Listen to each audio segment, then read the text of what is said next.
All right, Steven, I'm pumped today. We're talking one of our favorite subjects, HubSpot, Salesforce, how it all comes together in a great RevOps tech stack. Let's just start with a debate about whether companies need both HubSpot and Salesforce. Can you explain that strategic role that each platform plays in a, let's call it, more mature RevOps stack? Yeah, I'd say, most commonly, when I'm talking to companies about this, they've had Salesforce. They're married to it. They've had it for years, and they really haven't been doing marketing at a full scale, or they've been trying to piecemeal it together, throwing stuff like an active campaign or a Mailchimp. They might have looked into a Pardot, not necessarily liked how that integration looks on the Salesforce side, or um, the user friendliness of a Pardot. And then they often then ask, okay, cool. What about HubSpot?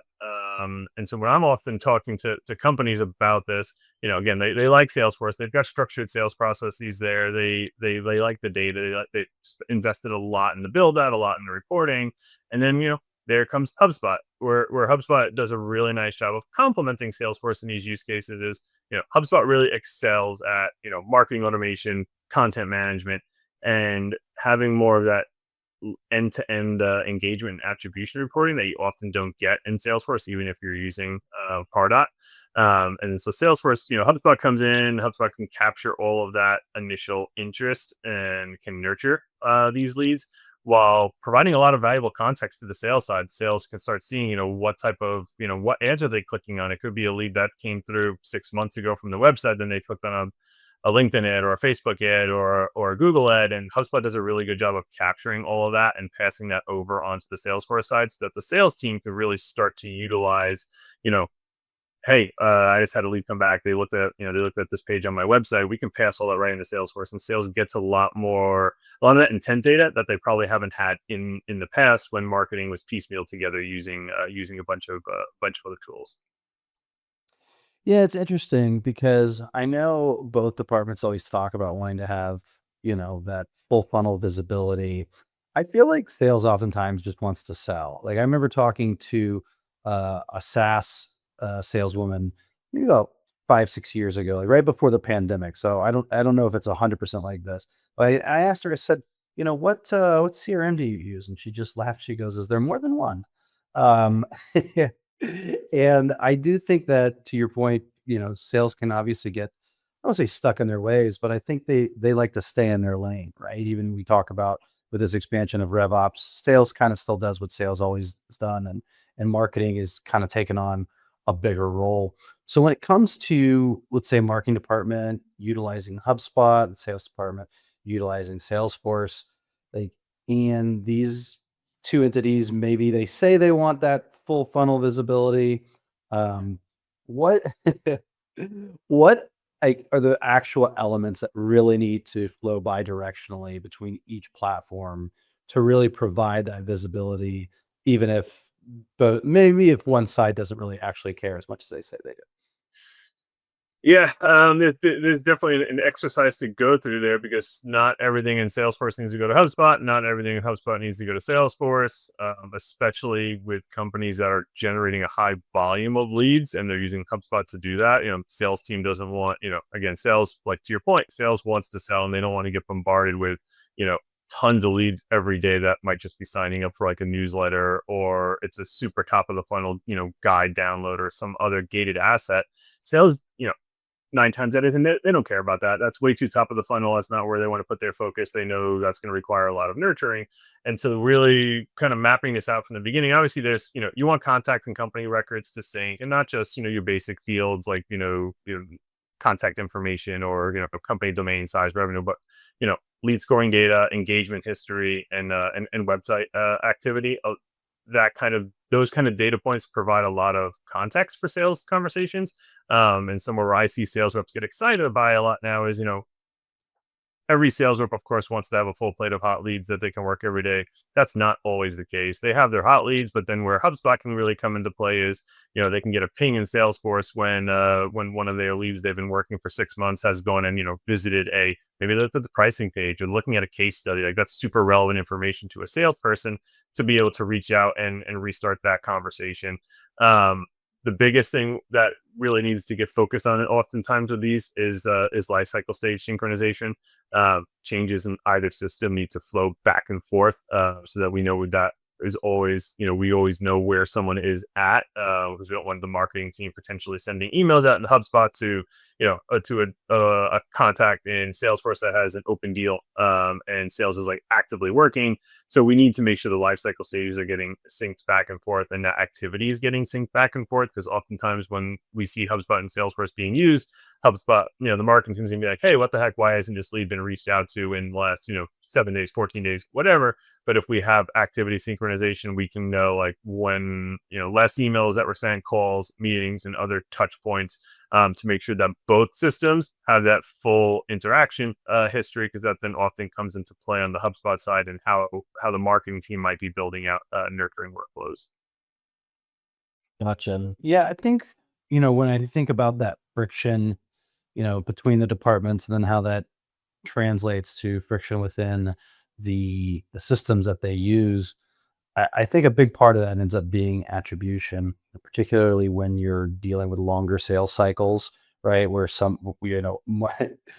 marketing is supporting moving the prospect down the funnel, but sales is kind of leading. How do you know once you get the HubSpot and Salesforce integrated properly, you've got the right elements flowing to each. How can you enable more sophisticated attribution model, together than you ever could with the two, working in silos? Yeah, the goal here and the way we typically look at it is, we want HubSpot to capture all of that early engagement data, first touches, content interactions, nurture responses, and then we want on the sales side, we want Salesforce to really be capturing and tracking the sales process, close rates, deal values, and then the beauty of the integration is when we connect those data sets, we do get a full, a full attribution model that distributes credit appropriately across those touch points. To your point, it could be, you never want to get in an argument where, hey, did marketing generate this? Did sales generate this? We want marketing supporting sales. And oftentimes with those longer sales cycles, we're going to see, a lead, they might fill out here, like we talked about earlier, they might fill out, a top of the funnel offer on the website. Then they might go and click on an ad. Then they might come back a month later and look at a different page or click a nurture link. And at some point, those data points build up enough that the lead score supports passing that lead over to the sales side. But oftentimes, even on a longer sales cycle, we're still going to see them coming back and interacting with different ads, especially when we're running, when companies are running ads on, Meta, LinkedIn, Google, YouTube. There's so many different opportunities for someone to interact with an ad, and the beauty is that HubSpot captures all of that. One of these longer sales cycles, we can then use the integration to kind of weight, first touch and like lead conversion opportunity influence. And then having all of that data, we can analyze between both different systems, hey, which marketing channels are performing best for enterprise deals or mid-market, where does that kind of influence sit? But the beauty of the integration is when done correctly and when those data sets are speaking to each other, we don't just get, the marketing reporting here and the sales reporting here. We can connect all of that, and really have a full kind of multi-touch attribution model that gives companies so much more insight into their leading customer base than they've ever had in the past. And let's talk about automation, because I think what we're always trying to do from a marketing perspective is we're trying to make sure that marketing is supporting sales and that sales teams get the support that they need in many, many different ways for marketing. And obviously one of those big, powerful elements of HubSpot is the automation, right? So, what are some of the more impactful workflows that we've implemented across the Salesforce and HubSpot integration that we feel deliver, significant ROI?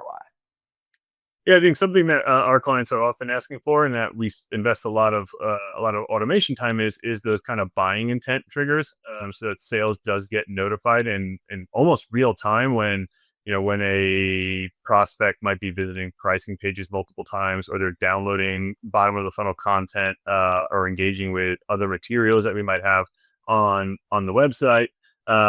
We want to be able to alert sales in pretty much real time so that they can reach out to them. Ideally, when that lead is still on the website, they're still looking at things. Um, having those intent triggers really we find often has a pretty high ROI when it comes to automation. But on the flip side, we can then look at pass that sales data into HubSpot and have automation that's tied to kind of what you call like a stalled opportunity, depending on that sales cycle. Have they been sitting in a specific deal stage in Salesforce for too long? Has sales been unable to get in contact for the last, say, 15 days, 30 days, 45 days, whatever it is, depending on that sales cycle? We can then pass all that data from Salesforce back into HubSpot and then kind of enroll them in a re-engagement campaign. And then on the flip side, hopefully we get them to respond via that re-engagement campaign, and then we can then pass that buying intent trigger back over to the Salesforce side. So we often find that when we by having these tools talking together, we can really connect marketing behavior to sales action and pass that back and forth. And then both marketing and sales feels they have a seat at the table. They're helping more of that drive into SQLs and drive into opportunities. And then ideally with customer success, we can then even start building and health score automation and other workflows from using HubSpot and Salesforce data.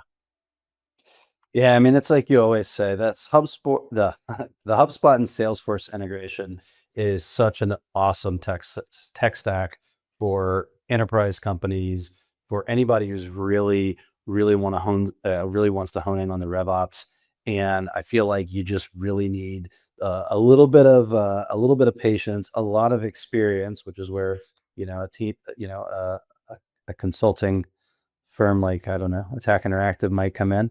And once you get the most out of this thing and everything is properly set up, it really is powerful. Man, well, Steven, thanks so much for going through all that. And yeah, but we can't say enough good things about this HubSpot Salesforce integration and the as it pertains to being a powerful tech stack for RevOps. That's it for today. If you like what you see, give us a thumbs up and make sure you hit subscribe so you can see our latest videos as soon as they drop. We really appreciate you watching. See you next time.